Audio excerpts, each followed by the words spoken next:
Bonjour tout le monde et bienvenue dans Mes Lectures, l'émission qui parle de mes lectures, manga, BD ou comics avec toujours un tout petit peu de spoil. Comme d'habitude, si vous voulez mon avis sur un titre en particulier ou esquiver le spoil d'un titre en particulier, je vous renvoie à la barre YouTube et en description où il y a le chapitrage avec les timers de chacun des tomes dont je vais parler aujourd'hui. Tant que j'y suis, en description, vous avez un lien vers tous mes réseaux, Twitter, TikTok, Instagram et j'en passe. Et avant de commencer, petit pouce bleu, laissez un commentaire, partagez, ça permet à la vidéo d'être plus visible sur YouTube et à la chaîne de grandir tout doucement mais sûrement. Maintenant que c'est dit, on commence maintenant.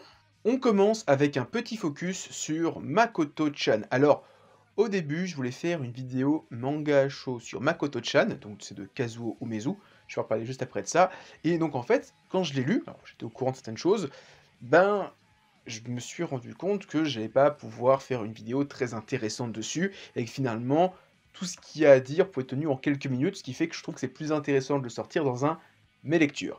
Donc Makoto-chan, c'est un manga de Kazuo Umezu, un grand maître de l'horreur. C'est le mangaka qui a inspiré Junji Ito à faire sa carrière de mangaka dans le domaine de l'horreur. C'est à chaque fois que Junji Ito parle de sa muse, celui qui lui a donné sa vocation, qui l'a inspiré, celui qui sa reconnaissance, il cite Kazuo Umezu. Alors, on a eu pas mal de titres qui sont sortis chez nous. Je vous conseille L'école emportée chez Glénat dans sa nouvelle édition. Je vous conseille un petit peu moins Bad Piece dans son édition Bunko, mais le titre est très intéressant. Mais le format Bunko, voilà, moyen. Et tout ce qu'a sorti Les Anoirs est très intéressant. Alors, j'aime beaucoup Je suis Shingo, qui est un mélange entre science-fiction et horreur, mais c'est pas vraiment de l'horreur dans le sens où ça fait peur, c'est plus il y a un sentiment de malaise, et c'est un truc qui est assez récurrent dans les œuvres de Kazuo Umezu, c'est que comme les personnages principaux sont des petits garçons, et ben tout ce qui leur arrive est encore plus malaisant parce que c'est des enfants qui ont moins de 10 ans. Donc quand tu vois un enfant de moins de 10 ans se prendre une baffe, voir des choses qu'il devrait pas voir, c'est encore plus traumatisant. Et donc, Makoto-chan, c'est un truc qui a rien à voir avec ça, à part que c'est dessiné et écrit par Kazuo Umezu, parce que on va suivre le personnage de Makoto, qui est plus un Shin-chan dans l'âme, où c'est un personnage qui joue avec ses crottes de nez, avec son caca. Il y a un chapitre qui est très drôle, où il rentre pour avoir de l'argent dans une banque. Il dit: «Ah, mais il me manque 50 centimes, s'il vous plaît, donnez-moi 50 centimes». Les gens, on lui donne 50 centimes, il se rend pas compte, c'est que derrière, il y a un cambriolage. Donc en fait, il va donner un coup de main, un peu malgré lui, au cambrioleur, et à la fin, ce qui va se passer, c'est que le cambrioleur va lui voler sa culotte, sauf que dedans, il y a du popo. Et le mec, il fait: «Ah, mais il y a du caca!» Et voilà, c'est que des blagues comme ça, à base de pipi, à base de caca. Donc c'est vrai que si vous êtes un peu réticent aux blagues scatophiles, vous allez sûrement pas trop aimer Makoto-chan. J'avoue que c'est très particulier, parce que en France, comme j'ai dit, on a eu toutes ses œuvres plutôt horrifiques, et donc découvrir qu'il a fait autre chose, c'est très intéressant, mais c'est vrai que ça peut décontenancer ceux qui savaient pas ça de l'auteur.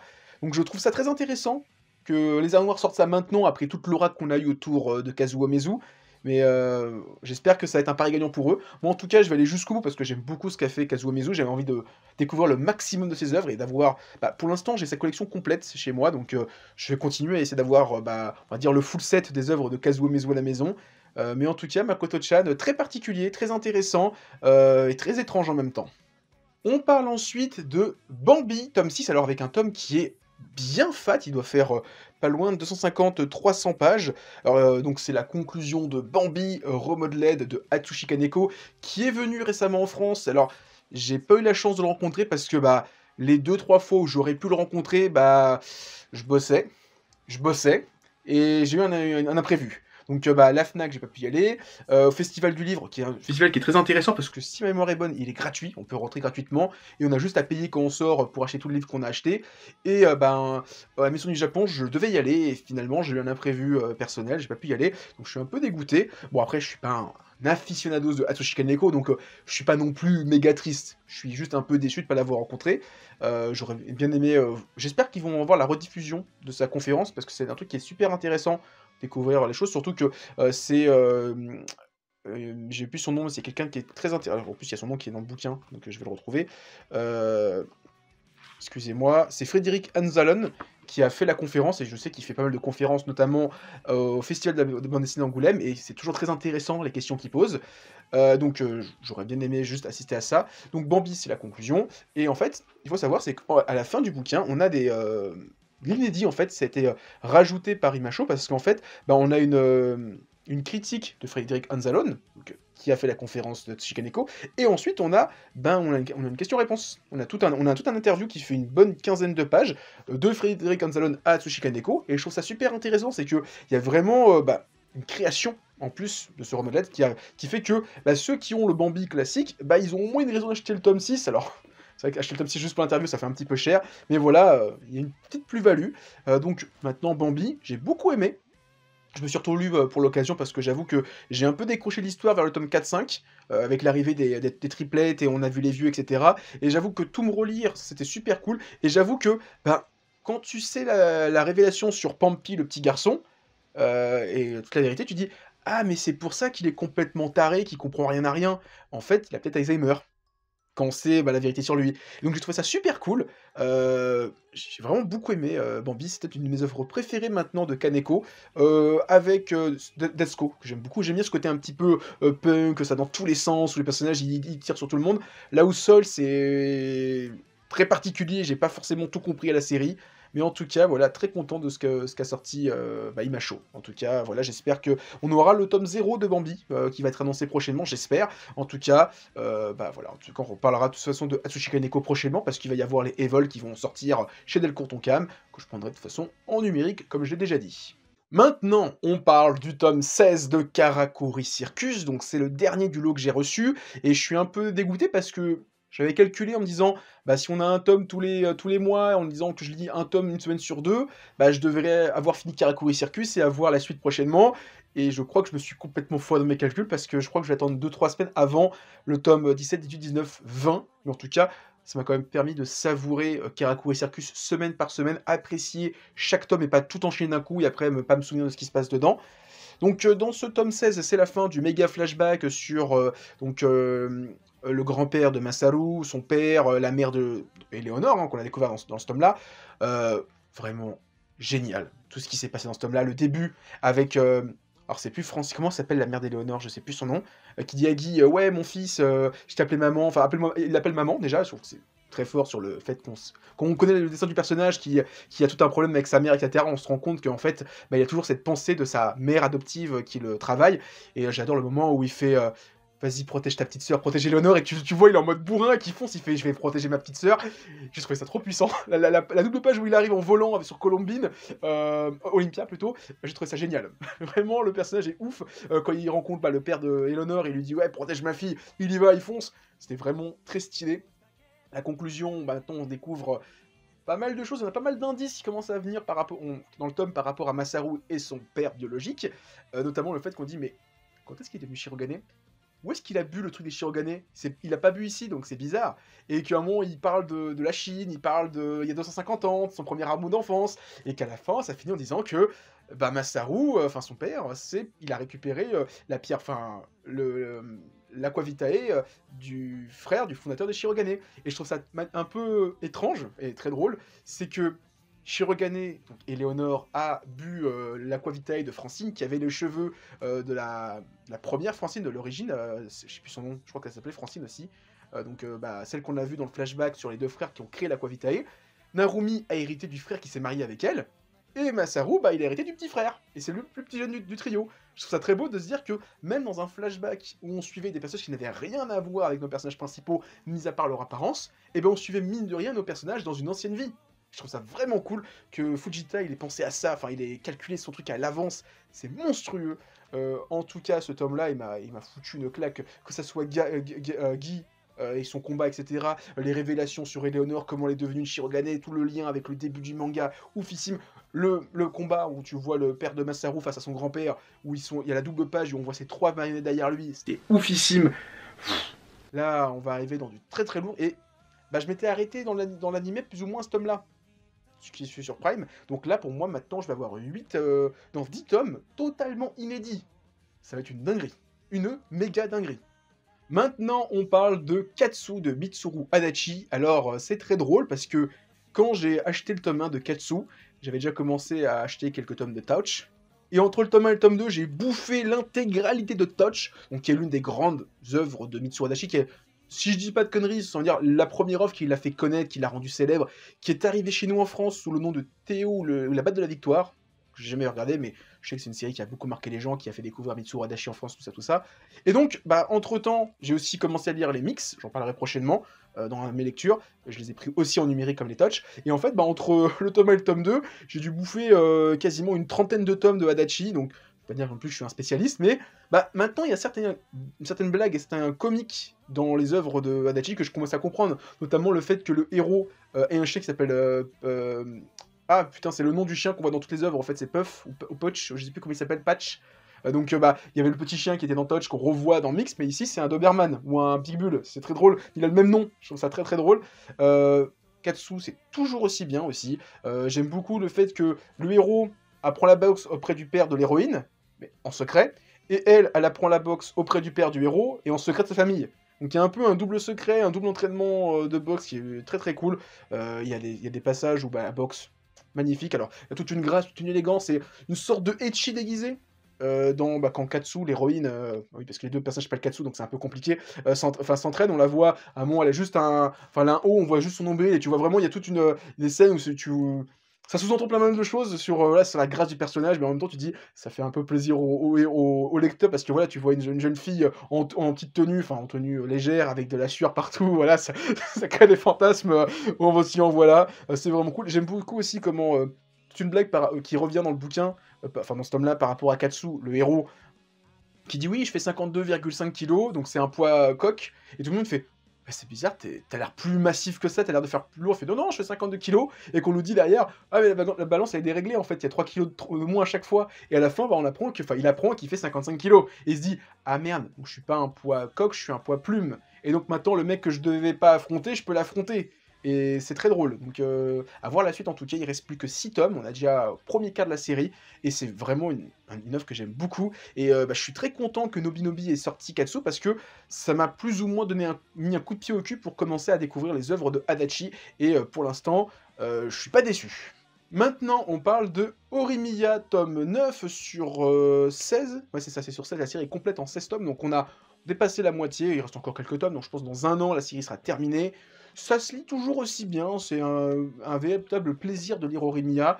Il se passe pas mal, alors il y a tout on est quand même pas mal sur l'hiver dans ce tome-là, avec le fait que la famille de Hori installe, enfin, la famille Hori plutôt, la famille Horimiya, parce que c'est son nom de famille, installe, alors je sais plus comment ça s'appelle, mais c'est une sorte de chaise chauffante où ils se pètent les pieds en dessous, et donc il y a tout des blagues par rapport à ça, voilà, le fait que c'est soit l'hiver, on approche de décembre, Miyamura peut pas venir parce que bah, il y a sa famille qui tient une boulangerie, donc c'est un mois de l'année où il y a beaucoup de travail, il y a beaucoup bah, de clients, etc., donc c'est bien compliqué, et gros, il y a toute l'histoire aussi sur la copine de Hori, Yuki, bah, qui veut toujours pas déclarer son amour, etc., enfin, il y a plein de personnages qui gravitent et ça devient de plus en plus intéressant. Je trouve ça vraiment toujours aussi cool, Horimiya. Et alors, je m'attendais pas à ce que le tome se finisse sur une déclaration de fiançailles de Miyamura sur Hori. Donc, il reste encore 7 tomes.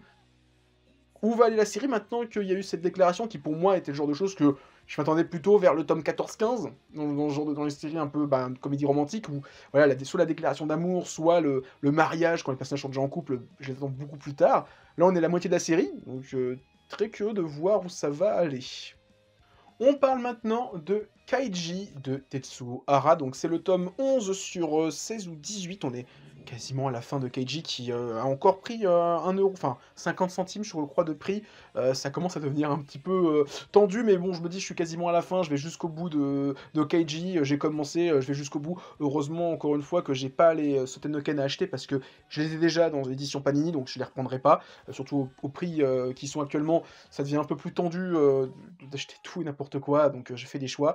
Dans ce tome-là, on a l'arrivée d'un nouveau personnage très célèbre de cette époque-là du Japon. Alors, je n'ai plus son nom, parce que je crois qu'il n'a pas le nom dans lequel je le connais. C'est Bonten Maru. Alors, c'est un personnage qui apparaît dans Samurai Deeper Kyo, qui a un œil en moins. En fait, dès que j'ai vu un samouraï avec un cache-œil, je me suis dit, ah, ça c'est Bonten Maru, c'est. Je sais plus son nom, mais il a un autre nom, et c'est aussi un passage dans les Samurai Warriors, ou dans je sais plus quelle licence de Musou, de samouraï, qui est très célèbre, et c'est un des personnages principaux dans le manga Samurai Deeper Kyo, c'est l'un des 4 chevaliers du ciel, du grand méchant, enfin du grand héros, qui est aussi le grand méchant, etc., qui est un grand méchant, etc. Donc très content de voir ça, à voir comment sa relation avec Keiji va se créer. On a aussi, l'apparition de Hideyoshi non pas c'est pas il y a Hideyoshi Toyotomi et il y a aussi, Tokugawa, qui va être le futur, grand régent, le grand shogun du Japon sa famille va créer le grand shogunat qui va régner pendant 400 ans sur le Japon et isoler le Japon du reste du monde pendant, 4 siècles. Donc voilà, très intéressant, j'ai hâte de voir, où ça va aller, sur les prochains tomes. De toute façon, on est proche de la fin, on se rapproche, on a passé la moitié, on s'approche de la fin de Keiji, donc hâte de voir où ça va aller. On parle maintenant de Dr Stone, tome 24 sur 26, donc dans quelques mois, je pense qu'on va avoir le tome 25 à la Japan Expo, et donc à la rentrée septembre-octobre, on aura la fin de Dr Stone, donc très content d'avoir la conclusion, même si j'ai l'impression que ça sent le rush en fait, parce que là, vers la fin du tome, on parle vraiment d'un truc qui a l'air de prendre beaucoup de temps, et il reste plus que 2 tomes, donc j'appréhende un petit peu la conclusion peut-être un petit peu, subite de la fin, un peu abrégée. J'ai beaucoup aimé donc le personnage de Sai qui est apparu dans le prochain tome, qui est un grand mathématicien qui rêve de créer des jeux vidéo, donc il y a tout un arc sur l'informatique dans ce tome-là. Et alors, j'ai fait des études en informatique et j'ai trouvé ça très intéressant parce qu'il y a toute une explication par rapport aux portes logiques, alors qui dure une page ou deux, hein, qui est très sommaire et alors pour moi, je trouve que c'est pas assez gratté, on va pas dans le fond des choses, mais en même temps, le problème c'est que si ça va trop dans le fond des choses, ça prend beaucoup de temps et donc tu vas te rentrer dans des détails, sur les portes il parle vraiment vite fait des portes logiques, sur juste le système de on lève un drapeau, on baisse un drapeau, ça fait un 0, ça fait un 1, donc le principe du binaire, qui est donc vraiment très simplifié. Et je me dis, si le problème c'est que si tu rentres trop dans le détail par rapport à ça, tu vas perdre des lecteurs. Après, ça permet aussi de donner une accroche sur une chose, une information, et à nous de nous approfondir. Et c'est là que je trouve ça très intéressant, c'est que le peu qu'ils ont expliqué était très pertinent, très intéressant et bien expliqué, ce qui fait que toutes les choses plutôt chimiques, plutôt scientifiques, que je ne connais pas, hein, tous les trucs sur la thermodynamique, sur les produits chimiques, où le personnage rentrait pas forcément dans les détails, il allait en surface, je me dis que ce n'est pas forcément que des conneries. Parce que des fois, tu peux te dire, ouais, il abuse un petit peu. Quand c'est un domaine qui te touche et que tu connais, tu te dis, attends, là, il dit pas de conneries, donc peut-être que jusqu'à présent, il faisait pas forcément des conneries, mais qu'il allait en surface. Donc ça rend Dr. Stone, je trouve, encore plus pertinent. Alors, je trouve que c'est un manga très pertinent, mais là, avoir ce genre d'informations en plus, je trouve que ça le rend encore plus intéressant. Et aussi, j'ai beaucoup aimé l'histoire entre Sai et son frère Ryusui, sur le fait que Sai aimait pas vraiment son frère, parce qu'il disait, ouais, il veut beaucoup de choses, et on lui dit, mais est-ce qu'il a toujours voulu jouer avec toi? Ou est-ce qu'il ne voulait pas juste jouer avec toi? Et là, on se rend compte que tous les termes qu'employait Ryusui sur son frère, c'est genre joue avec moi, viens, on construit un truc ensemble. C'était jamais construire un truc pour moi, c'est viens, on le fait ensemble. Et je trouve ça très intéressant voilà, cet amour fraternel qui renaît 1000 ans plus tard. C'était vraiment super beau. Et voilà, j'ai hâte de voir où ça va aller dans les prochains tomes. Il reste plus que 2 tomes de Dr. Stone, comme je l'ai dit, et je suis très curieux de découvrir la fin. On parle maintenant de My Hero Academia, tome 35. Alors, j'ai sauté le pas sur les MHA et les Jujutsu Kaisen. Je suis passé au numérique. Comme je dis, depuis le début de l'année, j'ai commencé à acheter pas mal de mangas en numérique parce que je commence à plus avoir forcément de place et je préfère concentrer un peu ma mangatech parce que je vais déménager et donc je préfère qu'il y ait le moins de choses possible, même si j'ai pas encore sauté le pas sur revendre des choses, mais ça ne serait tardé une fois que j'aurai déménagé parce que j'aurai pas forcément autant de place qu'aujourd'hui. Et en fait, je me rends compte qu'il y a des shonen, comme MHL Jujutsu, peut-être même Dr. Stone ou d'autres, où je les ai lus, mais je les ai lus à un âge assez avancé. MHL, je les ai lus, j'avais plus de la vingtaine. Et donc, en fait, j'ai moins cette relation et cet amour, on va dire, c'était un peu cet aspect Madeleine de Proust, pour MHL que je l'ai pour un Reborn, ou pour un Aishil 21, ou pour d'autres shonen, ou un Naruto, un Bleach, etc. Et je me rends compte que plus ça va, plus j'achète les MHA, plus pour la collection et d'avoir la collection complète à la maison, plus que parce que j'ai envie d'avoir la série, enfin, j'apprécie la série. Et donc, je continue à les acheter en numérique, et si un jour l'envie me prend de relire tous les MHA, je revendrai, enfin là, je sais que je vais revendre tous mes tomes de MHA prochainement, et si un jour l'envie m'en prend de recommencer la série, de la relire du début jusqu'à la fin, je me les reprendrai juste en numérique. Comme fait Mangabada, je sais qu'il y a pas mal de mangas qui l'achètent et que en fait, s'il aime bien la série mais sans plus, il les revend. Et le jour où ça va donner envie de les racheter, de les relire, et il les rachète en numérique. Et je pense que je vais faire un peu comme lui pour MHA et pour Jujutsu et d'autres séries où je pense que je vais les revendre. Et si un jour j'ai envie de les relire, ce qui peut-être n'arrivera jamais, et ben, je les rachèterai en numérique et si ça j'ai pas envie, bah, je les rachèterai pas. MHA, on a dans ce tome-là la grande bataille, finale, qui a l'air de s'amorcer avec, l'alliance des grands méchants face à l'alliance des super gentils qui va se foutre sur la gueule. J'ai pas grand-chose à dire dessus, il y a alors seulement c'est que le tome nous montre beaucoup Izuku et le grand méchant dont j'ai oublié le nom, mais alors le tome est plutôt centré sur, Shoto et son frère, Dabi, donc de Crématoire. On a découvert un petit peu comment il a fait pour survivre, parce qu'à la base il est censé mourir, il s'est auto-brûlé, il a survécu, il a passé des années dans le coma, et il s'est rendu compte que son père avait pas changé, alors qu'il est complètement matrixé sur son père en plus, hein. Le pire c'est que c'est même pas, All for One qui l'a matrixé, c'est lui-même, il était déjà matrixé par son père, il a dit: «Non, moi je m'en bats les couilles d'être méchant, je veux être un gentil», et il s'est rendu compte que son père avait pas évolué, que c'était toujours un connard, il s'est dit: «Ah bah je vais péter un câble, je vais devenir un méchant». Et c'est cette mentalité-là, cette haine pour son père qui l'a maintenu en vie, ce qui est un petit peu chaud quand même de se dire que tu survis pour la mort. On parle maintenant de Jujutsu Kaisen tome 19.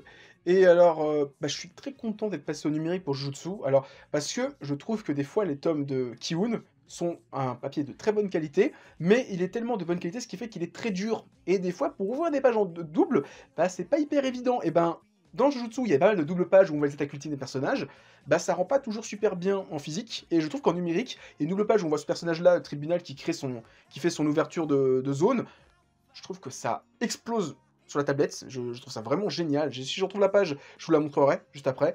Voilà, j'avoue que bah, comme mes machins, hein, je pense que je vais pas forcément relire un Jujutsu, et si j'ai envie de le relire, je les reprendrai en physique. Mais en tout cas, c'est un tome qui est sympathique, avec ce battle royale entre exorcistes, récupérer des points. Bon, j'avoue, j'ai un peu décroché de l'arc Tokyo, etc., qui vient de commencer. Je pense que devrais me relire la série. Je devais relire déjà pour Shibuya, et je l'ai pas fait. Mais un de ces cas, il faudra peut-être que je me relise Jujutsu, parce que j'apprécie pas forcément le récit à sa juste valeur. Et donc, j'en parlais il y a un instant, regardez ce genre de double page, je trouve que ça pète complètement en numérique, là où en physique, et ben, cette partie-là, elle serait pliée, donc on verrait pas forcément toute la double page en totalité. Et alors, petite chose à savoir, c'est pas forcément le cas pour tous les éditeurs, mais Kiun fait du très bon boulot. Par exemple, les petits bonus qu'on a en retirant la jaquette, et ben on les a aussi. Ça fait vraiment plaisir, parce que bah, c'est un peu le côté, j'avais un peu peur en me disant, ah, je vais perdre un petit peu les blagues qu'il y a sous les jaquettes. Kiun, c'est des gouttes, ils pensent à tout, ils le mettent aussi en numérique, et ça, bah, c'est très très bien. Et on finit avec une bande dessinée, c'est Frontières de Guillaume Singelin. Alors c'est aux éditions Rue de Sèvres, dans la collection Label 619, qui était il y a encore un an chez Ankama, voire peut-être 2 ans. Ils ont déménagé, etc. Et donc Guillaume Singelin, c'est un auteur que j'aime beaucoup parce qu'il a fait, bah, j'ai quasiment tout lu ce qu'il a fait chez Label 619. Il a fait des Doggy Bag, il a fait 2-3 petits one-shots dans les Midnight Tales, si je dis pas de bêtises. Il a fait PTSD, qui est pour moi, pour l'instant, mon œuvre préférée de cet auteur. Il a fait The Corner, qu'il avait fait en...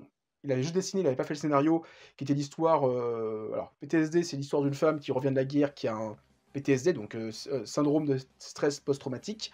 Et The Corner, on va suivre... c'est un peu une œuvre chorale, où on va suivre plusieurs personnages, mais il y a tout un délire par rapport à un corner, donc un magasin de quartier qui est sur le coin d'une rue, et on va suivre un petit garçon juif, on va suivre des néo-nazis, on va suivre un soldat qui revient de l'Afghanistan, et on va les suivre sur plusieurs années, c'est génial, c'est à lire.